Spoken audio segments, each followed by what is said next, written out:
Hey there, friends! Welcome back to Zenful Living. We're so glad to have you here with us today. Today I'm going to share with you how to master emotional resilience in just a couple of minutes. Yes, you heard that right. Just a couple of minutes. Emotional resilience is the ability to bounce back from life's ups and downs. Imagine handling stress and challenges with grace and ease. First, self-awareness. Understand your emotions and why you're feeling them. This is the foundation of emotional resilience. Take time each day to check in with yourself. Ask, how am I feeling, and why? This simple practice can make a big difference. Next, mindfulness. Stay present in the moment. Focus on your breathing and let go of distractions. This helps you stay grounded. Do this daily and watch your resilience grow. It's like a muscle that gets stronger with regular exercise.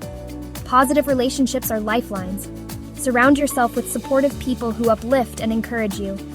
Build a strong support network. It's like having a safety net that catches you when you fall. Practice self-compassion. Be kind to yourself. Treat yourself as you would a close friend, with love and understanding. Finally, set realistic goals. Break them into small steps and celebrate progress. Every small win counts. These are the building blocks of emotional resilience. Start incorporating them into your routine and see the difference. Thanks for watching. Stay resilient, stay strong. You've got this. Remember, resilience is a journey, not a destination. If you found this video helpful, don't forget to like, share, and subscribe. Take care and see you next time. Your support means the world to us.